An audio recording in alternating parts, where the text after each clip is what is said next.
If you're about to graduate with a degree in finance and you're wondering what type of job or career to expect, let's talk about that. Hey there, Dominique Henderson here, and I want to address a question that I get a lot, which is, how could I use a degree in finance? What type of careers are out there and what type of jobs are available for someone graduating with a degree in finance? And I want to get into that. And it's not that other videos have not done a great job addressing that, but I bring a unique perspective in that I've graduated with a degree in finance, an undergrad, and a graduate degree in finance, along with being in the industry in financial services for over 20 years now. So I want to give you some perspective from my experience, people I've talked to in the industry, contacts that I've known for 2 decades now, and give you an overview of what you should be looking for with that type of expertise coming out of college. This won't be an all-inclusive list.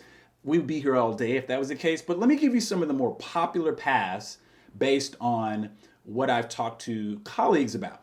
If you're a finance major, what could you go into, right? Let's talk about banking. This is a very popular path, and I see it in a lot of entry-level graduates, right? So let's talk about the teller path. And I know you may do your online banking and all this other kind of stuff, but there are still brick and mortar banks and credit unions for that matter that have people that come and transact business on a daily basis, whether that's depositing checks or cashing checks, all kinds of things, opening up, accounts, certificates of deposit, things of that nature. You're going to really have, as a teller, a lot of interaction with the bank's customer.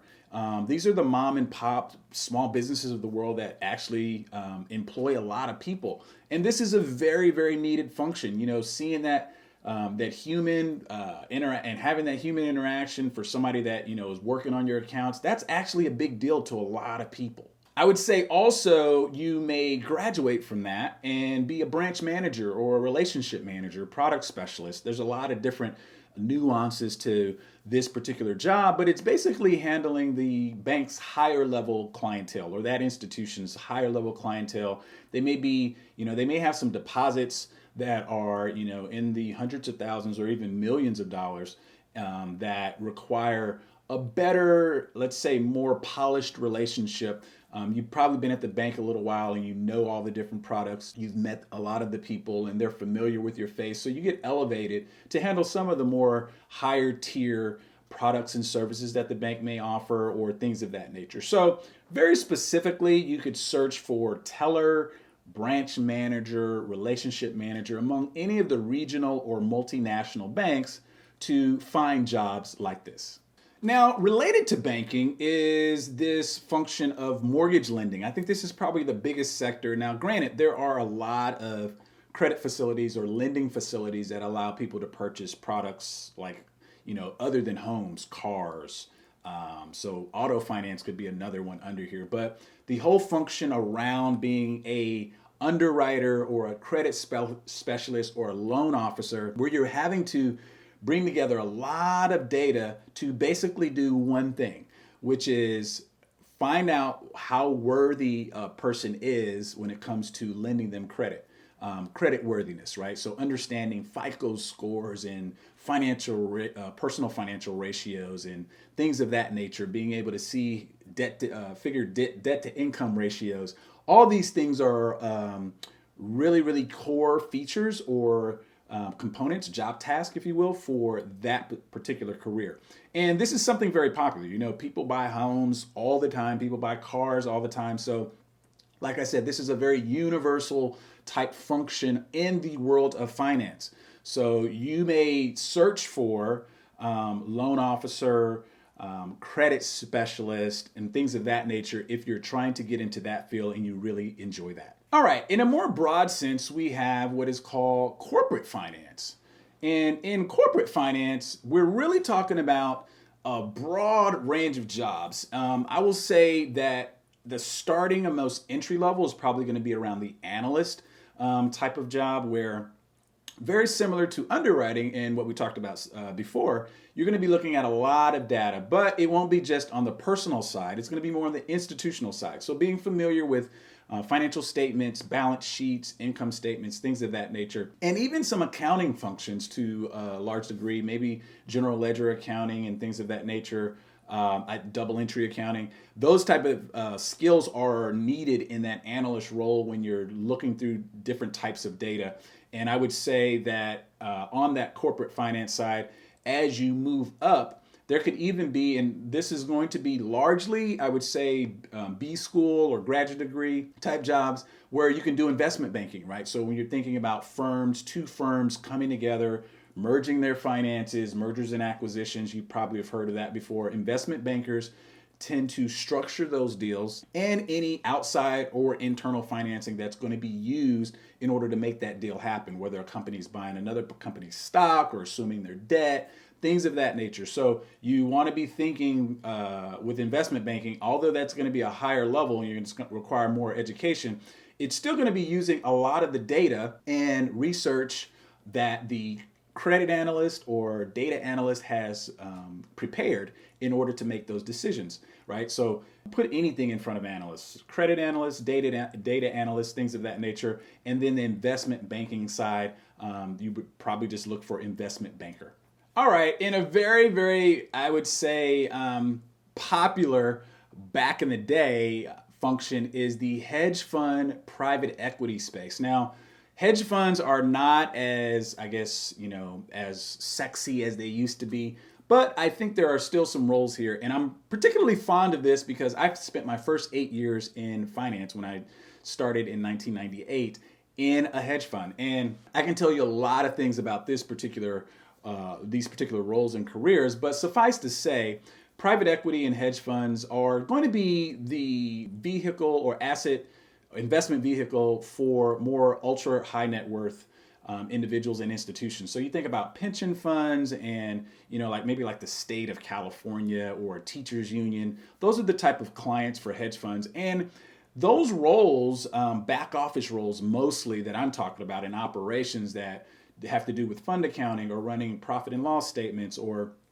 finding or doing research on how to price securities that are traded or not traded. There's a lot of different nuances within this, but I would say that a lot of the analyst function that we talked about before, where you're doing a lot of number crunching, understanding data, understanding how to manipulate data, and interpret what you're finding out from that particular data, are all crucial functions because in a way that a hedge fund works, you're going to usually have back office operations that's doing all the trade reconciliation for what the front office, that's doing the trading aspects are doing. So, and that's even a function within the private equity and hedge fund world, which are traders.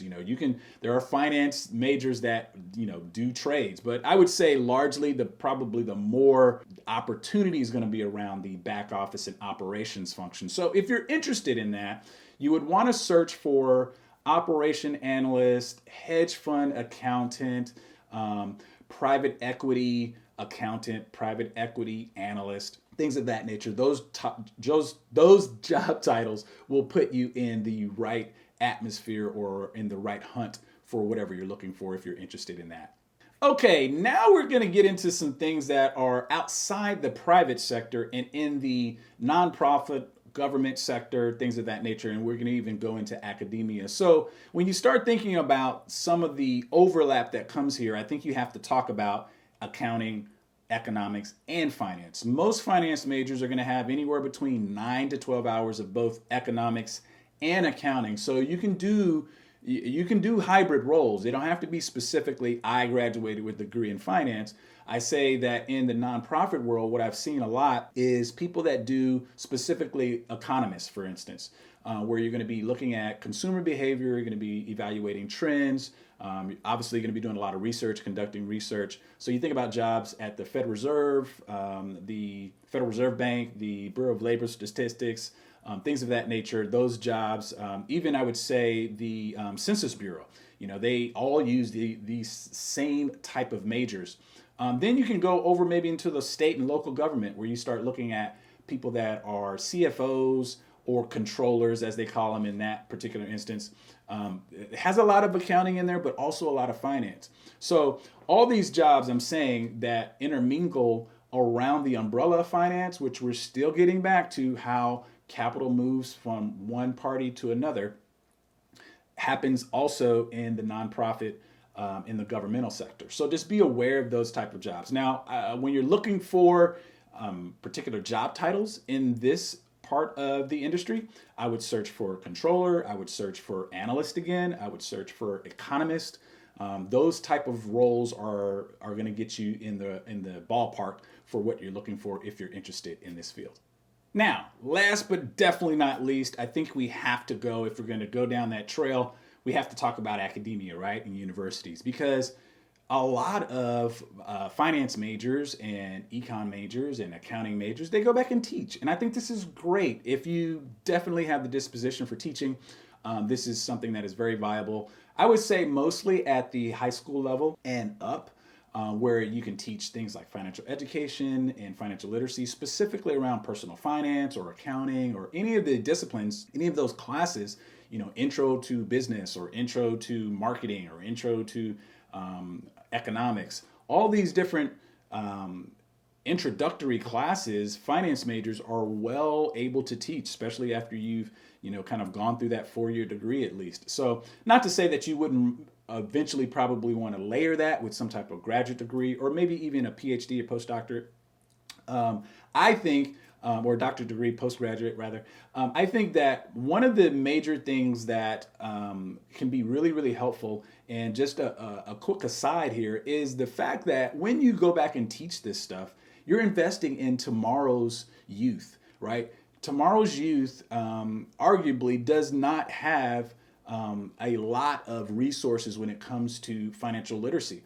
If you're looking just at the statistics, there's only about 12 states that currently require financial literacy in order to graduate. So being one of those advocates, being an educator, being someone that does financial literacy or coaching or whatever at that level, let's call it, you know, 9th grade through college, is a very, very instrumental role. And if you definitely have, you know, are bent towards that way, have that personality disposition, I think it's something to consider because it's much needed. It's preparing a great foundation for tomorrow's youth so that they can have an understanding of what we're talking about and what you've learned about in your degree program.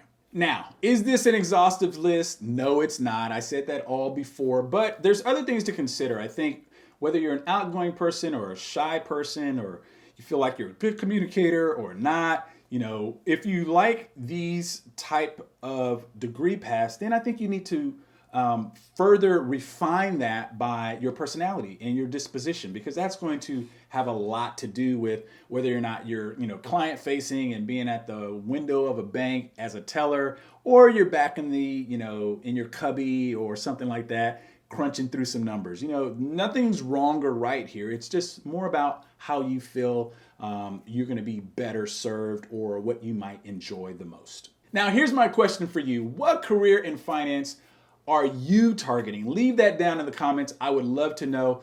Also, before you leave and click off, please give me a like or a thumbs up. Even subscribe to this channel. It really helps others find the information that you found so helpful, and I would really, really appreciate it. Take care. Talk to you soon. Bye-bye.